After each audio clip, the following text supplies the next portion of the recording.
Hi, this is Huang Jianyu along with my co-host Ken Wilcox, and welcome to another episode of China 411. Today's topic will be on attracting Chinese capital. And we have with us Darlene Chu, who is Director of China SF, a quasi-government agency with operations in China and focused on attracting Chinese investments to San Francisco and helping Bay Area companies grow in China. Darlene, thank you for coming. Thank you for having me. So this is part of the San Francisco government. Yes. Is that right? Yes, this is correct. So who do you report to? So I always say I have one master and two bosses, the master being the mayor, Mayor Ed Lee. He appointed me in 2012. But the thing is, since we are established as a nonprofit, we are based out of the San Francisco Chamber of Commerce Foundation. So I report to the ED of the Center for Economic Development. At the same time, I report to the Director of Office of Economic and Workforce Development in the city. So one master, two bosses. Very complicated. So what do you do every day? What is your focus? My focus is on one, most importantly, what opportunities there are in terms of who is interested in San Francisco, how can I grow the portfolio that we would like to grow in San Francisco that would include investment dollars and more companies from China. Our whole mandate is to focus on Chinese companies in addition to Singapore. And we're looking not at just companies that are publicly traded, but we're looking at private equity funds. We're looking at high net worth individuals who have lots of money. We've noticed that even chairmen, co-founders of very established real estate firms, they have started independent companies in the US and are doing very well. And they like San Francisco and they're focused in the Bay Area. So you've been at this now for 3 years, No, 4 I've years? been here now for 5 years. 5 years. Yes. Can you point to some of your successes so we can get a sense of What I do. yeah, and what constitutes a success from your Yes. perspective? One very, very tangible success that I can point to is attracting a restaurant called Crystal Jade Jiangnan. They are based and headquartered in Singapore.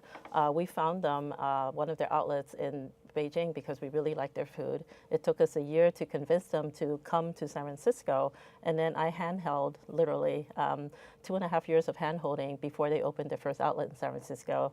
It's a 20,000 square foot restaurant. It's smack in the middle of our financial district on the waterfront along the Embarcadero. They now employ about 200-300 people in San Francisco. And it was a $14-15 million investment, which is really significant. So not only did I bring investment dollars, but I was also able to create jobs. So And it's doing well? it is doing well. Yes, they are. Every single day, they are doing better and better. And I think a reason that they did well, one of the reasons that shows that they did very well is the company actually has been sold from being a privately held company, now is being owned by a fund, LCAP fund. Which is very interesting. So, yes. Wow. Yeah. So I've eaten there at least 5 times. Oh, at least? And it's always filled. Oh, good. I'm glad Yeah. to hear that. Yes. It looks successful to me. Yes, good. I'm glad. I think they are doing better. They've brought on, they've now listened, and they're bringing on a very localized team, because we always say, we know you're successful where you are. We want to bring your success to San Francisco, but understand that there's a different culture here, especially when you're doing business, and they're starting to learn that they do have to localize, and I think that's why they are getting more and more successful. I see. Yes. Some of the other things that we've been doing, another one that I often like to talk about is we brought in a company called China Oceanwide from Beijing. They are very huge in many ways. For example, they have 1 million square kilometers of development space in the city of Wuhan. They also are developing in Chaoyang district, probably the last remaining plot of land in Beijing. And they also are biggest owners of Minsheng Bank, right? Will be developing the largest development to date in the San Francisco's Transbay Terminal district, 2 million square feet.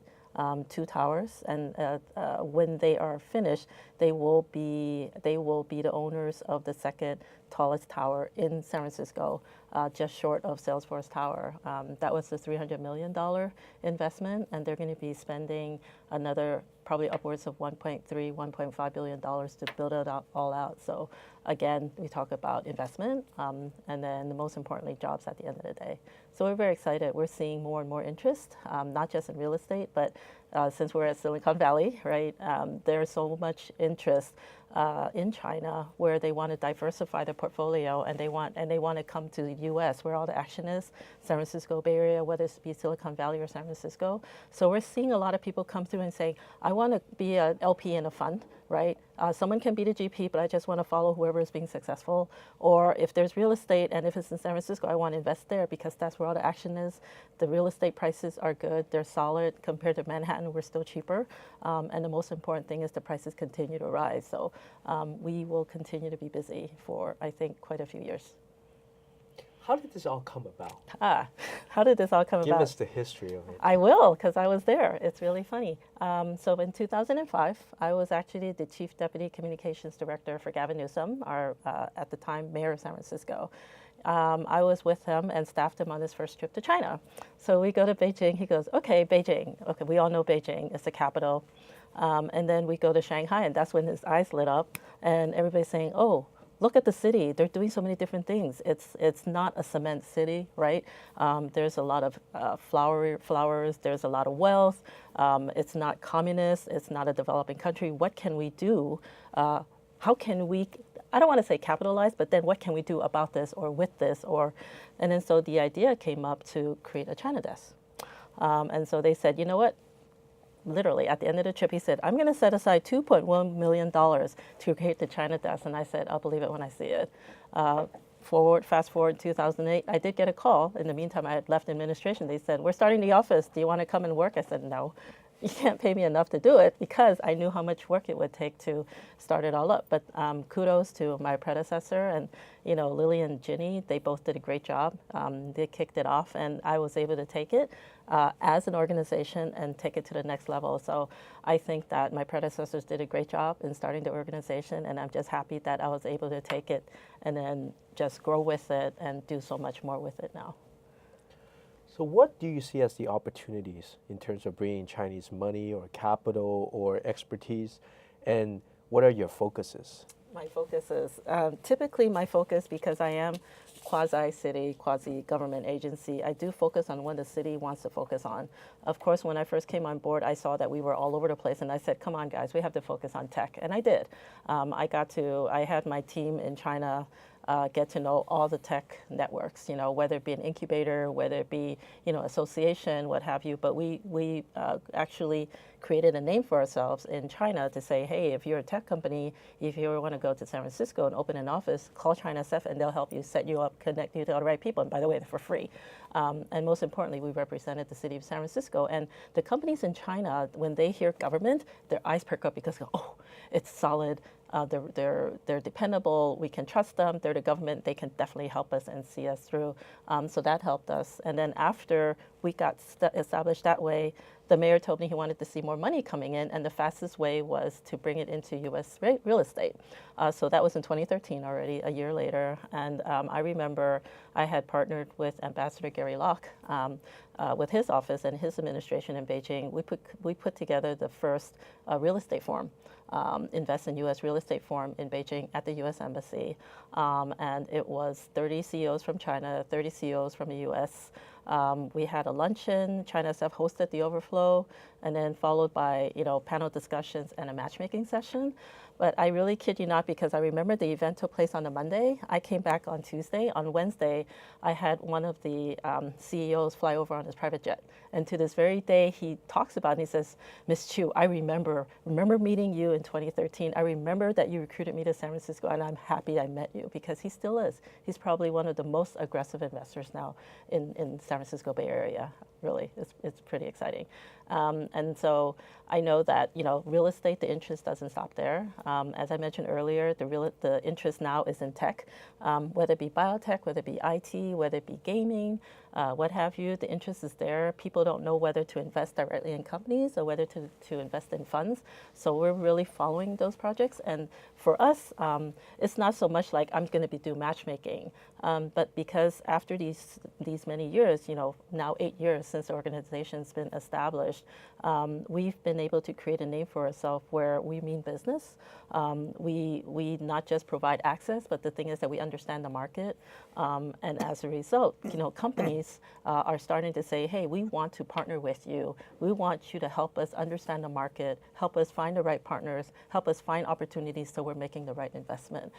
It's taken us a long time to get here, but I'm glad we're here. So I'm really curious. Yes, sir.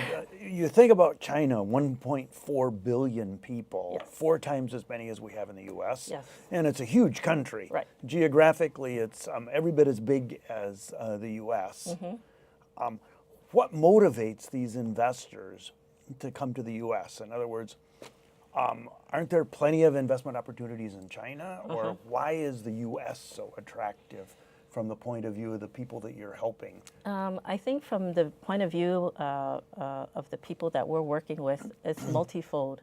One, if they're real estate developers, they're seeing that the Chinese market is a bit saturated now, so they want to continue making money because we know many Chinese businessmen, they're just serial entrepreneurs.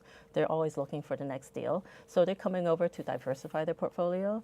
Another aspect is that, if they're talking about innovation, traditionally and culturally speaking, the Chinese educational system has been more everything is, memorized. You're not really learning and, being creative when you're thinking so much to speak, but you're memorizing and you're really smart because you memorize all the formulas and what have you, like with the engineers.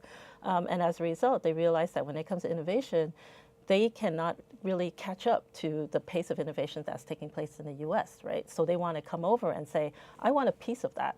I want a piece of the next unicorn. I want a piece of the next startup. I want to make sure that I have a piece of the company, the next tech company that's going to go public. I'm not saying like companies like Alibaba can't do it or funds like the Legends can't do it, but the thing is that a lot of them, you will notice, do have offices and do have a separate fund established in the U.S. so that they can take advantage of these opportunities.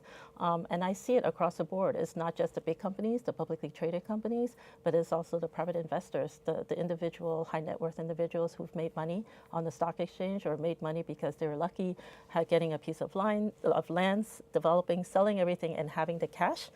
They want to go overseas and just invest and make more money. So, what common mistakes do you see these Chinese investors or companies making, and where do they need the most help, especially from an agency like yours? Like ours, I think the first mistake many of them made, especially early on, was they did not know an agency like ChinaSF existed. They would go to friends and family and say, hey, so-and-so, your son or your daughter is living in the U.S. I'm sure they have a friend who's a real estate broker or someone who's working for an investment banking house. Can they tell me where to invest or can they tell me where to buy? And the thing is that not everyone is sophisticated, as you know, right, in understanding the market. And so a lot of mistakes were made that way. They were working with the wrong people, making literally mistakes that, and making mistakes that prevented them from making more money, right? I'd rather say it that way. Another mistake that I've seen time and time again is just because they've been successful in China, they feel like they can take the same business model, bring it to the U.S. and copy it and replicate it. Culturally speaking, they would yell at us if, as Americans and American companies, we took our culture to China and did the same thing. It's happened. We've seen it happen already. So I don't understand why, seeing what they've seen over the last 20, 30 years, they want to do the same when they come to the U.S. So that's the second mistake I've seen, is like taking what they've done in China and using the same model to operate in the U.S. Culturally speaking, you and I know you don't speak the same language, so you can't really run business the same way. And the third thing is that localization, I think, is another mistake that I've seen many make. They're taking a lot of, they want to bring talent over from China, and and they feel more comfortable hiring employees that speak Chinese only, whereas we all know that when you're U.S., you have to hire someone who's qualified, not necessarily for the ethnicity or what have you, and they may not speak a foreign language, they may just speak English, but you hire them because they're qualified and they can help you reach your goals. And I think for many Chinese companies, they feel comfortable hiring someone who's Chinese and bilingual, and may not have the qualifications that they would even hire in China, but because it serves their purpose and they trust them because they share the same language here in the US. So I've seen a couple of those cases. Got it. And what about the fear on the other side? Because, real estate prices are already very expensive in the Bay Area, and tech companies are always afraid of, IP rise, Right. etc. How do you assuage those kind of fears when Chinese capital or Chinese companies are coming in? Coming in. So, which question would be easier to answer?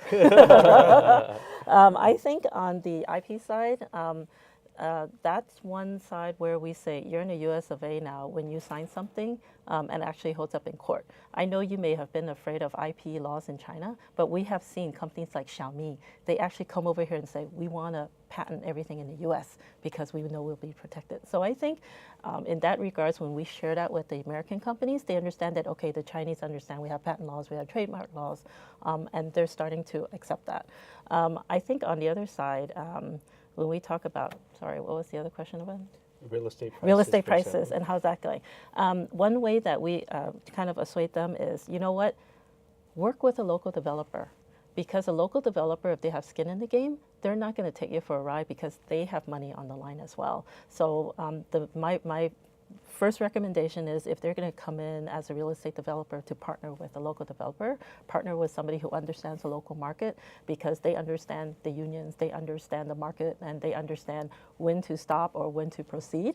Whereas in China, as we've seen, they're always like build, build, build, and they don't know when to stop and wait for the next cycle. So those are the ways that I've been able to, I think, help them through this process. Let's go back to the Sure. second point you were making about cultural differences. Yes. I'm really curious, what are some of the mistakes you've seen people make with respect to that whole issue of cultural differences? What kinds of things do people do that would be indicative of, would be successful in China, but don't help them to be successful here? Culturally, professionally, I think one mistake that I've seen, and it's more in a professional way, but it's because they do it in China. In China, we've seen that in terms of development, it's only been the last 15, 20 years that the wealth has suddenly grown and all these companies came out. They are used to hiring young people, because there's a lot of young people in the market and they feel like they can, train them, coach them, and mold them. I think in the US, when they try to do the same thing, we said, you can't do that because if you hire someone that young, they're not going to be able to carry you through this process. They don't have the relationships or the know-how to be able to be successful. So think twice about who you're hiring and what age group you are going to consider for that particular position. So I've seen that happen many times. And I think it's because a lot of the leadership, you can say, that are coming over, they're not that old themselves. They're probably in their 40s, right? Mid-40s. They're rather young, and so they don't want to hire anyone that's older than them. And I think in many ways it's for them, culturally, it's a respect issue. They feel like they should not have someone older working for them. I think that's what I'm starting to feel. Yeah, that's one example. Well, I also want to ask you, Sure. maybe you can't talk about it because maybe you're limited in what you can say about a client, but you were talking about Crystal Jade, Yes. and you said that they're getting better and better, but they were using, I don't know, Chinese practices at first or something of that so- sort. Can you talk about that, or is that off limits? I wouldn't say that's off limits, but the thing is that what they were doing was they did so Crystal Jade was interesting because they started off as a joint venture. They had a really good local partner. I think the problem started when they had the third party, which was the venture fund company. They came in, and then for them, it was more about the bottom line versus the culture of the founding company of Crystal Jade. So I think in that respect, it wasn't so much that they were in America, but I think it was because the marriage was having problems itself as a business. So that regard, and in many ways also, and from a business perspective, you can say that culturally speaking, it was different because a lot of Chinese in Chinatown, they're used to getting the regular pay, and then in many Chinese restaurants, they would get cash in addition to the regular pay because they can still get benefits and take advantage of social community benefits. But the thing is that because Crystal Jade could not do that, they were paying overtime, and it would take it would take a general manager the willpower to remember that and understand that in order to keep their team And especially when it comes to the Chinese community, when it's all about who you know and it's all about respect, and whether you're in China or whether in the U.S., if you're Chinese, it's all about respect at the end of the day. I will work for you and do everything for you. Give you my all if you respect me. But as soon as you take away my livelihood, they're going to say, forget it. They're going to cut. They really don't care anymore. And I did see that happen in that case. Yes, the culture. What about on the other side? What would you advise, American partners in terms of when they should work with a Chinese company or take Chinese capital? Are there any advices you would give there? First of all, the capital is not for free. Second of all, the Chinese are not stupid. They're not throwing their money out here. I think that people compare the current wave, the Chinese wave, to the Japanese wave of investment, right? We remember in the 80s. And in many ways, I find that it's different because in the 80s, a lot of the Japanese money was corporate money, right? They had all this money. The government wanted them to invest overseas, and they did. I think the current wave of Chinese investment, a lot of the money was made, hard-earned money made by all these founders of these large corporations, and not necessarily state-owned enterprises, right? They're privately owned enterprises. And they're very savvy of their business. They know how to make a decision. They know how to analyze, a project to see whether or not it's profitable, right? And so I always say, you know what, you can't take these guys as, for granted. Don't think that it's going to be an easy dollar to get, because it won't be. I also think that it's not just because you have a great project that they're going to come and just invest. If the two principals meet and they don't like each other, that'll be the first and last project they'll ever do. I've seen that happen, quite a few times already. Even though it was a great project and, everybody's there to make money, but because the two principals, as soon as the Chinese partner met the U.S. partner, even though the underlings and everybody made the decision, we're good, they're ready to sign off, as soon as they meet, they go, I don't like them. You know what?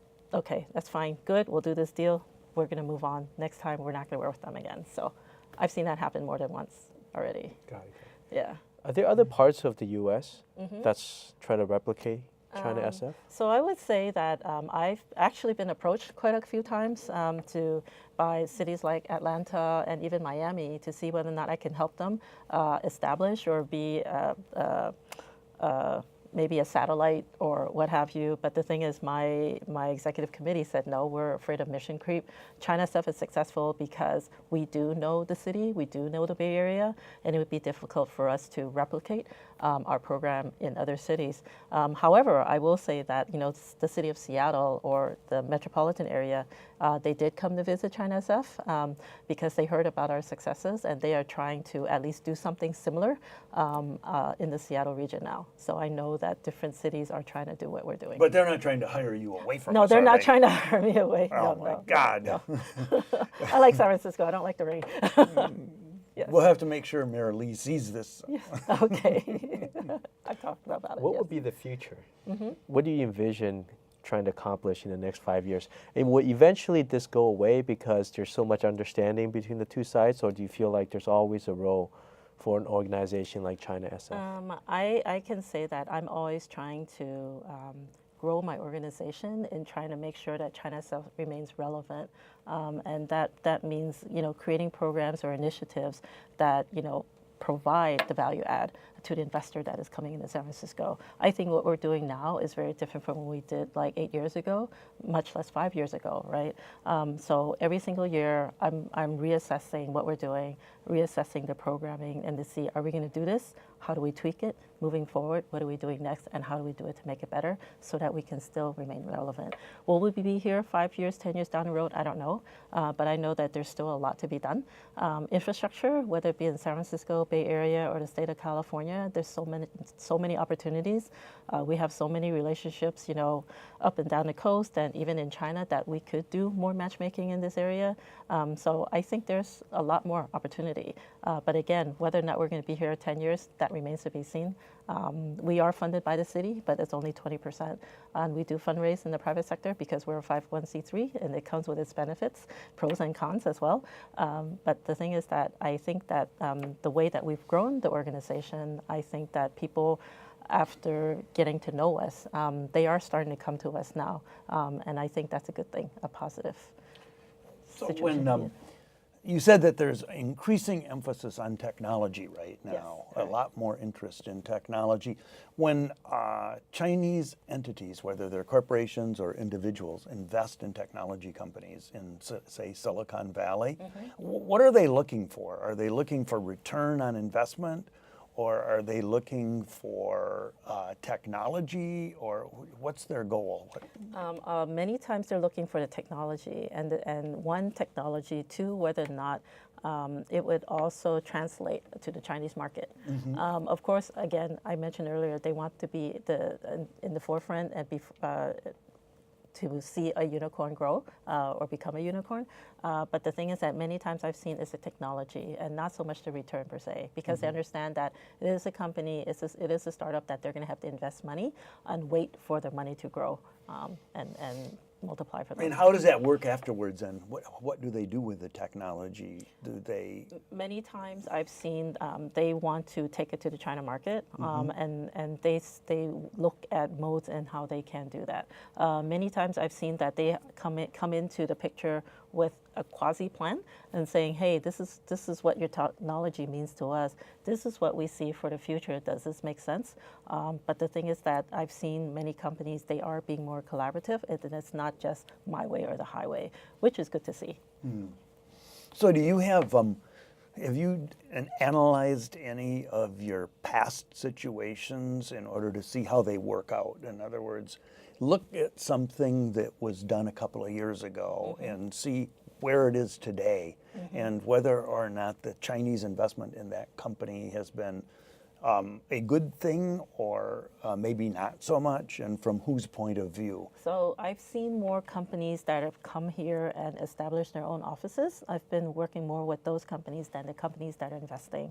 I think that the companies that are coming to invest, they're still relatively new.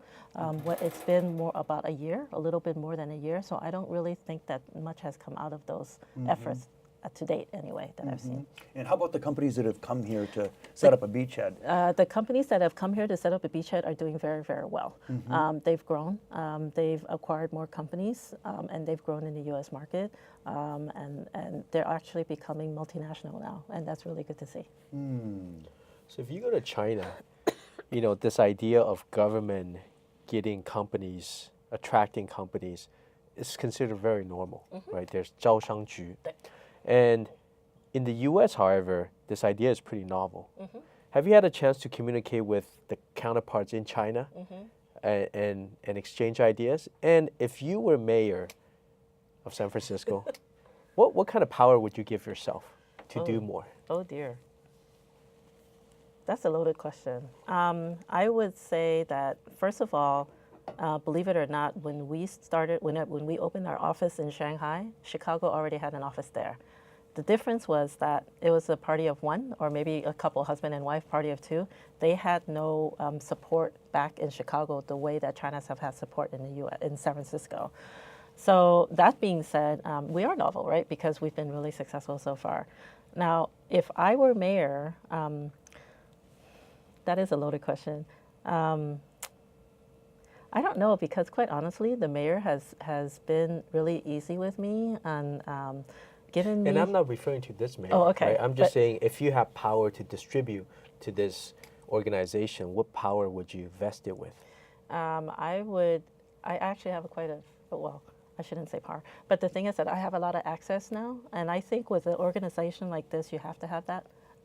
Access to what? Access, and especially to government, because we're quasi-government. When companies come through, they can cut through the red tape because we can understand what their issues are, and then we know who to talk to address their problems, right? That's one thing. So I think that to be able to have an arm and I think be able to generate more revenue, I think that would be something I probably grant more to the organization and be more helpful in terms of directing resources that way. At the moment, I feel like I'm doing everything on my own. The city is very supportive, but that's it. They give me my grant, they're very supportive, they give me the resources I need, but I have to do the fundraising on my own.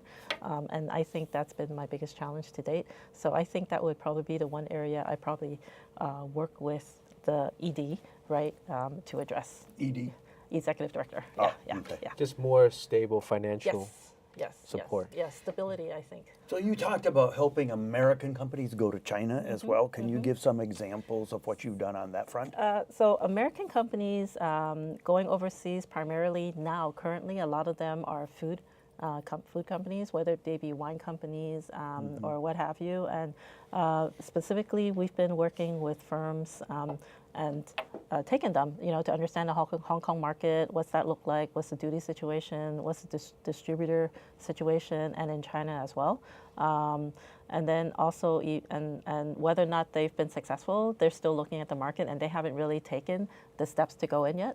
But the thing is that I do know some friends where, we've still been working, and some others have. Not all the companies I've worked with have gone to China because they still haven't found the right partner.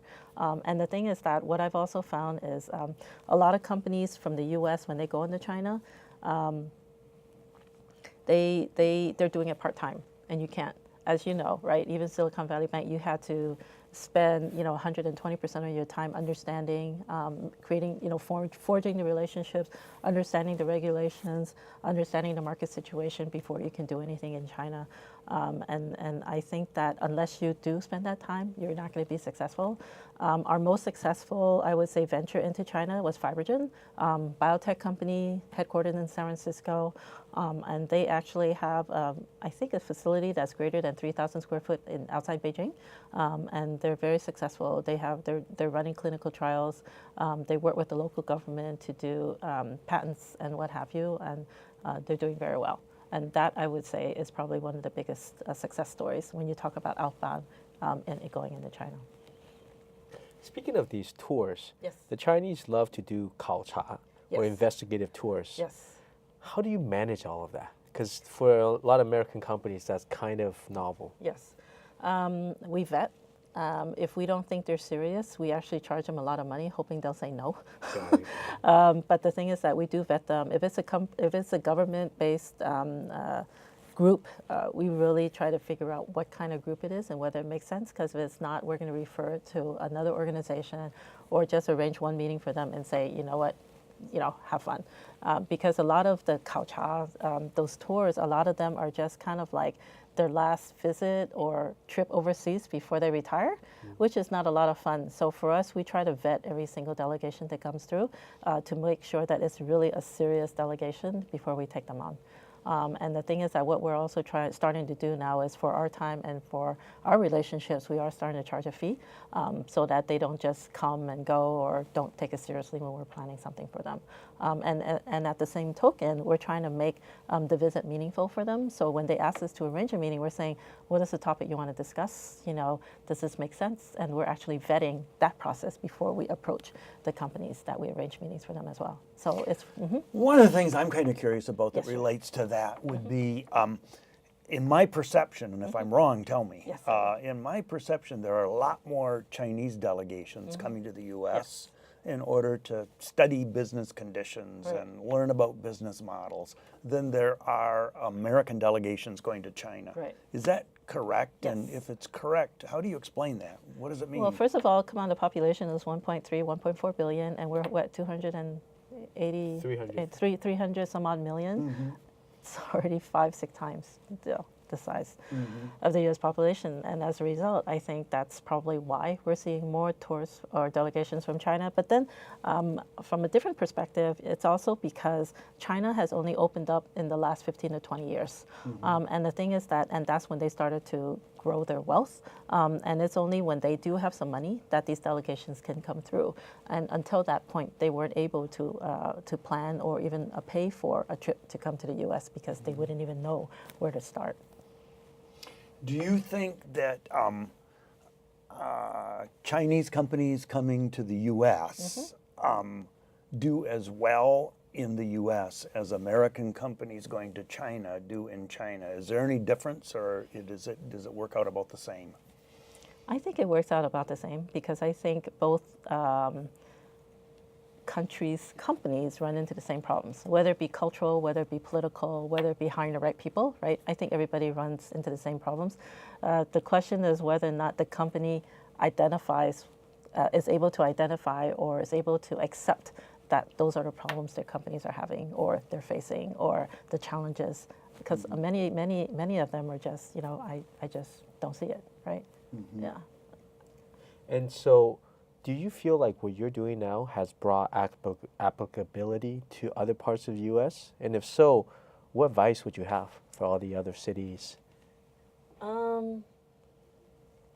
I would say, one, just because you speak the language doesn't mean you're going to be successful, because you do have to be bicultural in many ways as well. Because I am bilingual, but in many ways I'm bicultural because I worked in Hong Kong in addition to having grown up here.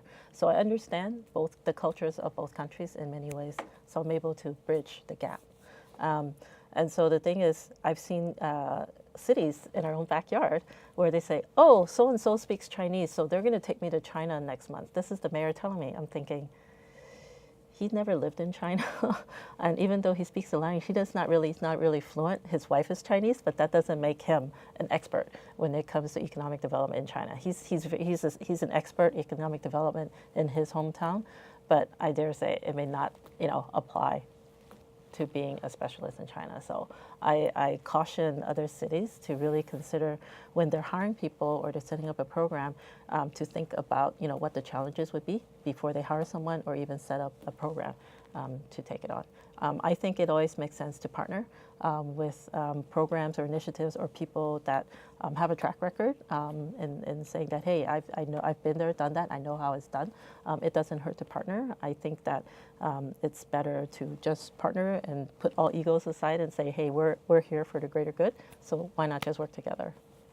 With that said, thank you, Darlene, Thank you. for a really exciting conversation. And that's a wrap for this episode of China 411. Until next time, see you in the future.